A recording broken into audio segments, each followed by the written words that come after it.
What up, Suspendees? It's Ben from Suspendy Studios. So we're finally going to make it so the player can enter a cave and get his sword to use in the game. It's kind of like Legend of Zelda. Well, it's exactly like Legend of Zelda.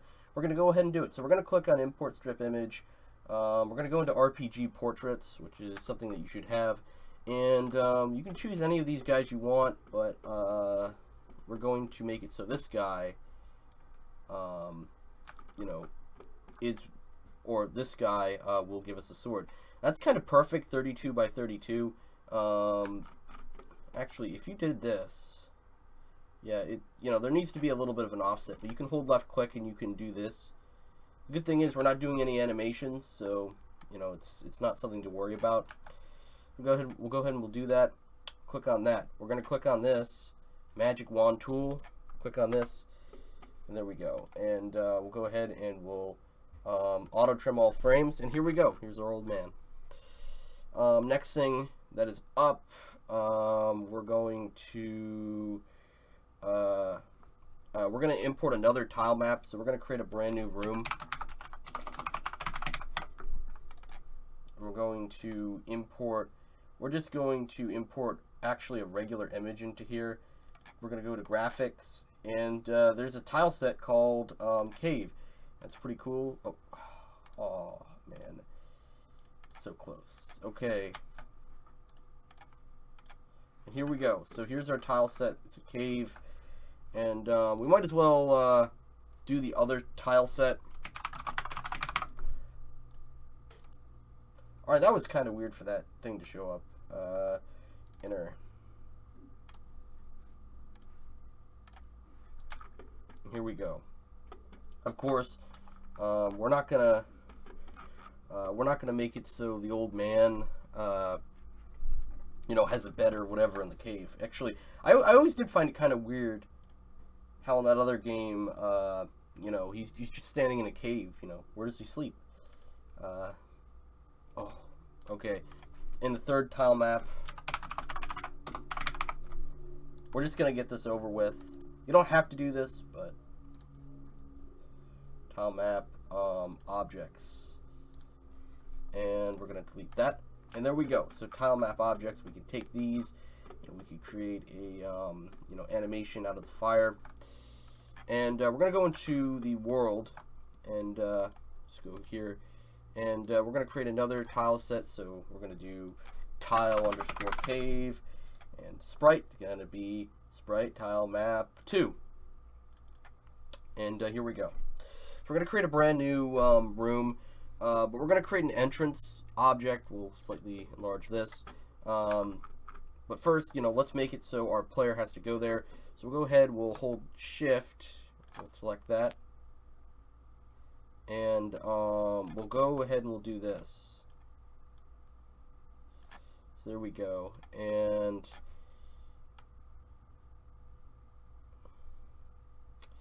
by the way, I do have rectangle turned on. Let me change that back to here. And we'll go ahead do this. We have the middle thing, so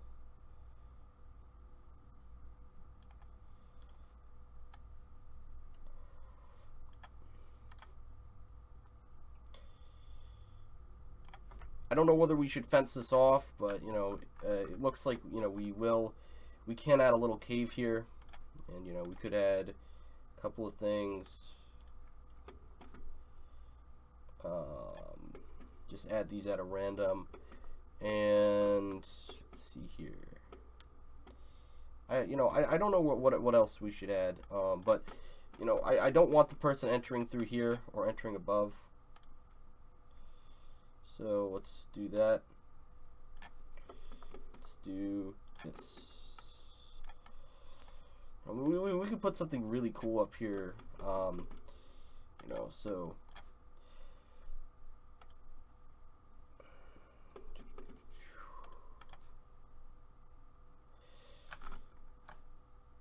also, oh wait a minute, we can actually, let's add in that little waterfall thing we had, or let's go ahead and let's add in a waterfall. We'll go ahead and we'll go into tile world, tile animation.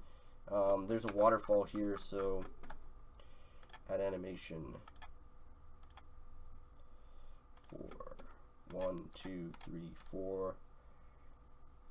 Add animation. 1, 2. 1, 2, 3, 4. Add animation. 4. 1, 2, 3, 4. And we'll add another animation for 1, 2, 3, 4. And there we go. Oh, wait, actually. 4. 1, 2, 3, 4. Add animation.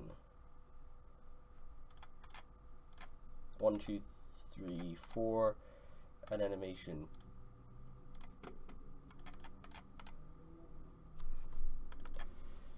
Okay. So here we go. So throw these over here. Nice animation. Just curious, we do need to kind of check the tile map over here.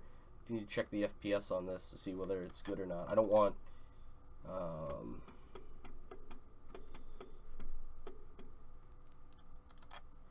12 should be fine enough.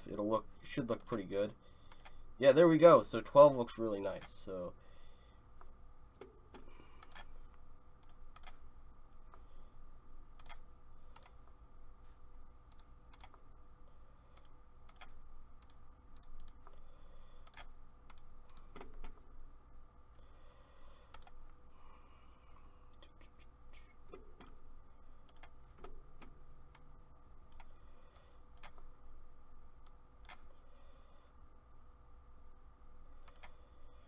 okay, and we'll take this, take this, take this.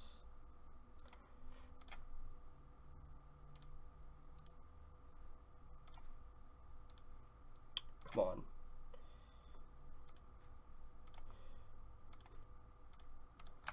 So this looks nice, guys, right? Looks really nice. Problem is, though, I can't really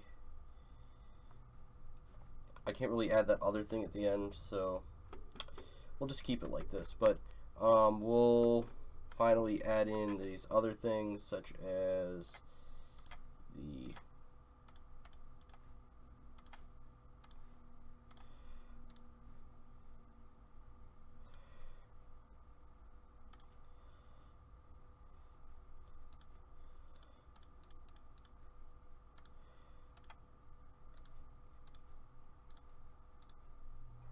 here we go. So if we actually hit this animation button, we should see what we this is what we're gonna see, or this is what the player is gonna see. So that looks awesome. So actually we can, by the way, do this. So hold left click. If you click the select button, you can either hold S, change that, so S select, and can we move that up?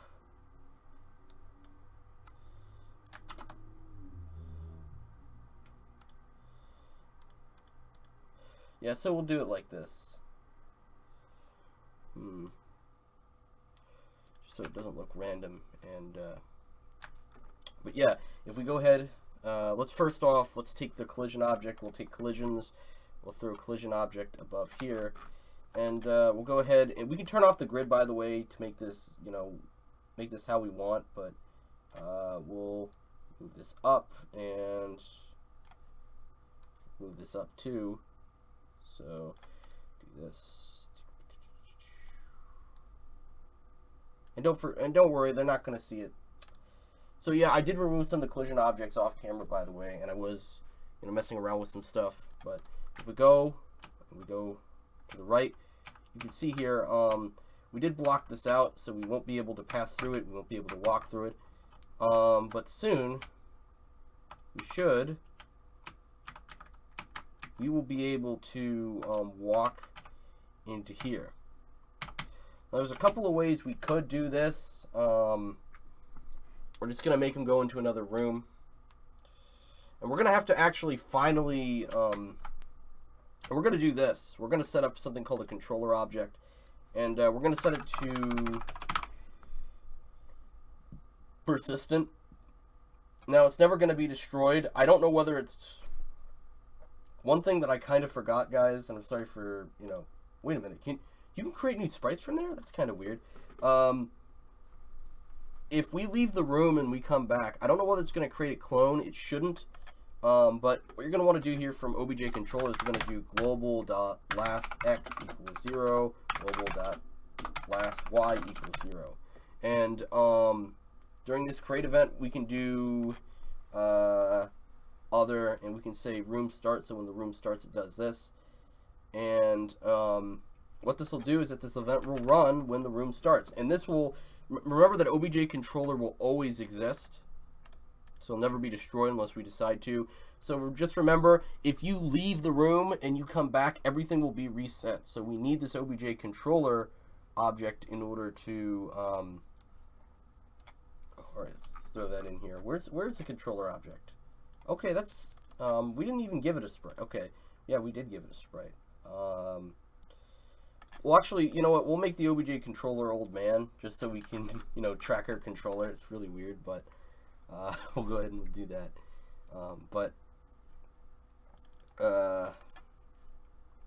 Last X, last Y. And we're going to say if global.lastx and, or we're going to say first equals false. So it's not first, but if first equals true now. Now if the room starts again, we're going to be able to check for last, or if the room starts again, we'll be able to check for the first thing. This is so it doesn't teleport us to the false coordinates in the beginning. But if we say if first, and we're going to have to check which room, so if room equals rm world, then we're going to say x obj player.x equals global.lastx, and obj player.y equals global.lastY. And we're going to say, and we're going to, now we're going to go ahead and we're going to create our door. Now, it's going to be exactly like the collision object, except we're going to check for collisions with the player. And we're going to say, and we're going to want to have a create event here, by the way, too. So we're going to have to say last X and last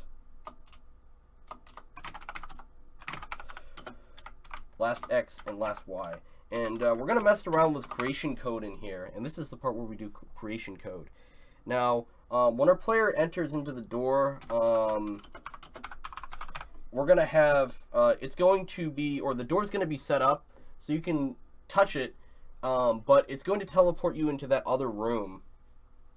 But it's also going to set it to the last, or it's going to make it so the global last X and global last Y is the X and Y value you want when you return. So that's what we're going to do. So last X, last Y, and RM equals none, or noon. And noon is just kind of like a way of saying undefined. It's -4 by default, but and we're going to say 0, 0. We're going to say if place meeting obj player, or if xy obj player, so if it collides with the player, then we're going to say global last x equals global dot last y equals last x last y room go to room, and there we go, or room go to rm. Now what we're going to want to do here is we're going to want to go down here, and we're going to want to go to collisions, or you can go into instances as well if you want to separate those out. I'll go ahead and, you know what, I'll go ahead and I'll create a brand new sprite just to make it a little bit simpler. I don't know. STR door. Of course, we're not going to be able to see it. It's going to be invisible. But we're going to make this maybe pink. We're going to make it pink. We're going to make it so the door is 16 by 16. So there we go. And here we go. So we'll throw in the door.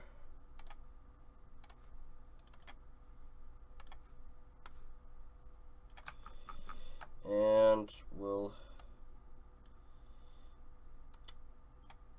throw a create event on here. I want to be really precise too, but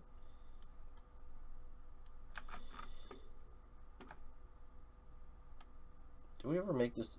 We don't really need to make it exact, but for the door, we probably do. Now, what you're going to want to do is you're going to want to double-click the door object, and it'll give you stats on it.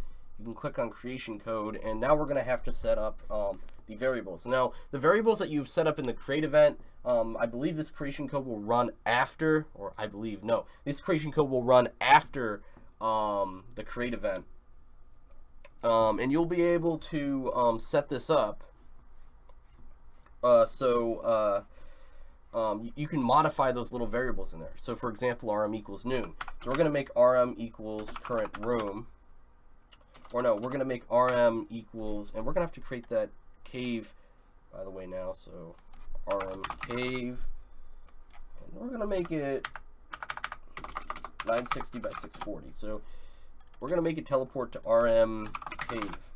So that's the room that we're teleporting to because we set it up. So if in the step event, if the player collides with the door, it's going to teleport us to that room. Next thing, last X and last Y. Now this one is a little bit debatable, but you know, we can just hover over where we would want to teleport our player. If you want to just kind of eyeball it, you can throw in the object right here, and you can click on this, and you'll be able to get its X and Y value. You can see here the player that we placed down. Remember, you're going to have to delete this later on. We could say, you know, where we want it to reappear when it returns to the overworld. So we're going to say 614, and we're going to say 227 because that's what our object is. And there we go. And over here, we're finally going to do the cave. We'll throw in our nice little player over here. And 480, 320. Yeah, we'll make it 480 by 320. And we'll throw in that camera guy. And collisions. OBJ door is thrown right here. And collision object is thrown right here. Collision object is thrown right here. Collision object is thrown right here. And we will be able to make these invisible. Oh yeah, I forgot. Make sure to uncheck visible on the door. And we'll be able to set this up. Now, we'll just make this invisible for now.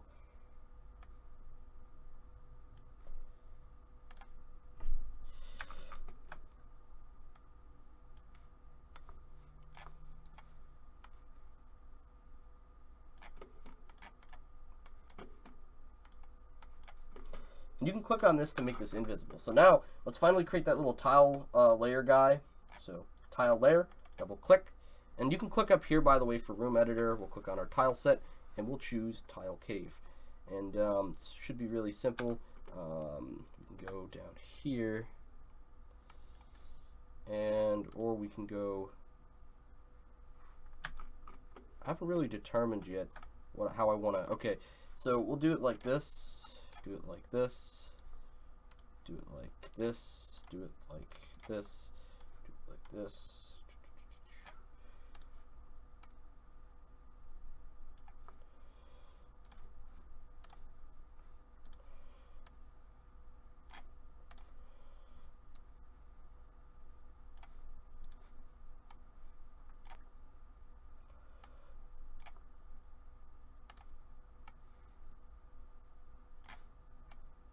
And we'll throw this behind instances so we're walking above it.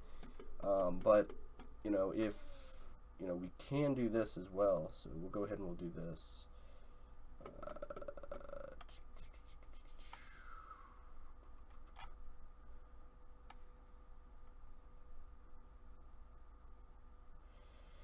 It looks so out of place though.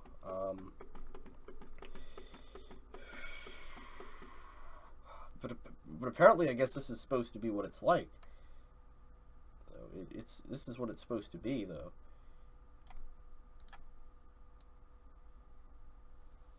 Right? It's... Oh, actually, this should be used for the door. So we'll throw this down for the door.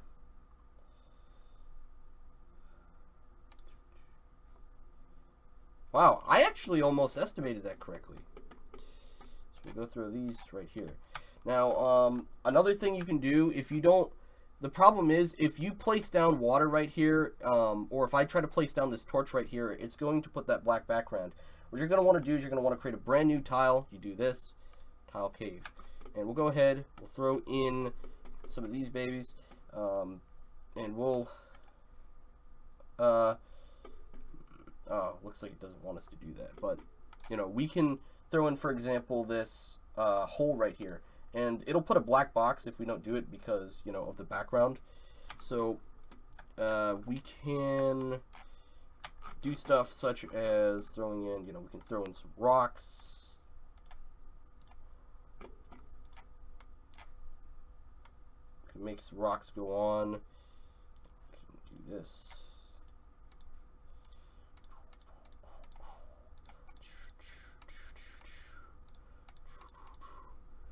And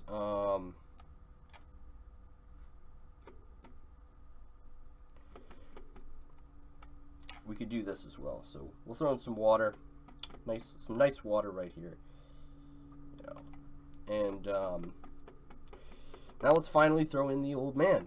And by the way, this looks really. Actually, let's do this.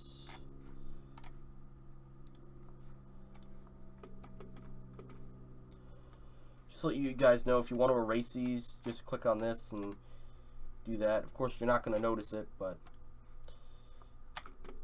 and we could throw in this. So we can throw in some rocks if we wanted to in the middle. Now let's finally put in the old man. So let's go ahead. We'll make OBJ old man. And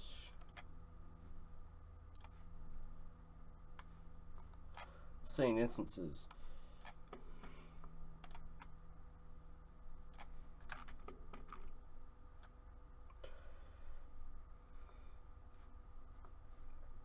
Now let's actually, now just to remind you, by the way, I know I keep on making all these reminders and stuff. Remember, if you throw RM World on top and RM Cave is on the bottom, RM World will run first. If I throw RM Cave above RM World, RM Cave will run first. So rooms will run depending on the order of it. So I want to do that. OBJ controller, I need to make that invisible too, by the way. But let's go into here. See here.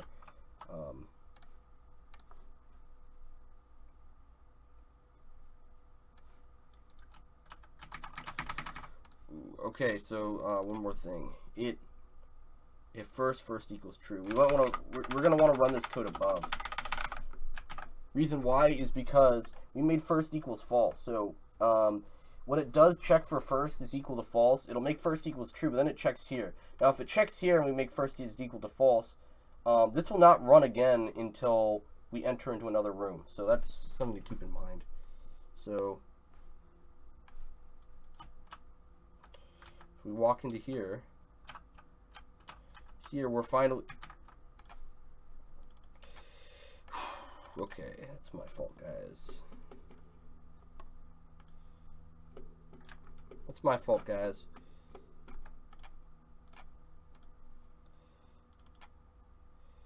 In OBJ controller, we checked whether... Okay, so if room is equal to RM World. So last X and last Y won't work. So if we walk down here, you can see here's a beautiful waterfall. Now, I guess I wasn't really perfect down here.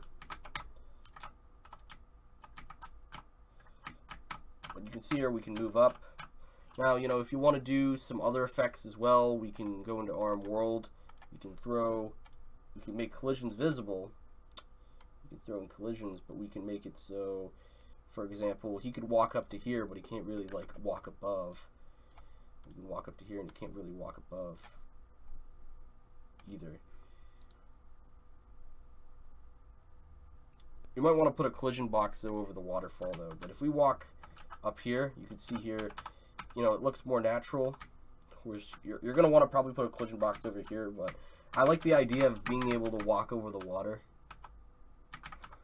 So, you know, it looks realistic if you can give our player the ability to do that. So let's walk into here. See here, we can walk over everything, and remember that the old man is above us, and you know we can have him say whatever we want. So we'll go into RM Cave. We'll go into. By the way, you want to drag him above old man, because if he's created first, we can walk over him. But what we're gonna do is we're gonna say in the step event,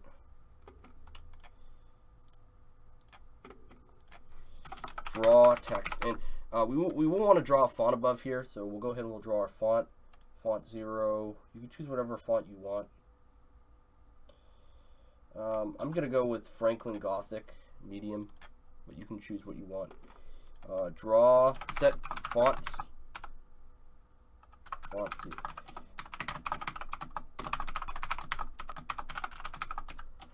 Draw set Align. Now the reason why you want to do draw set Align FA center and draw set Align FA center is this is horizontal align and vertical align. Now if you don't do this, it will not center it out. So for example, you know how if you type in a text box it goes from left to right? Well, it's going to center it in the middle, or center the text in the middle depending on the location you put it. And if you put in more text, it will, it'll still, be centered. And I'll show you what I mean by that. Now, if we do draw text and we say sprite or x value and sprite height, or in y minus sprite height, and we say it's pretty dangerous out there. Here, have this. I know that's a pretty obvious knockoff, but if we walk up here,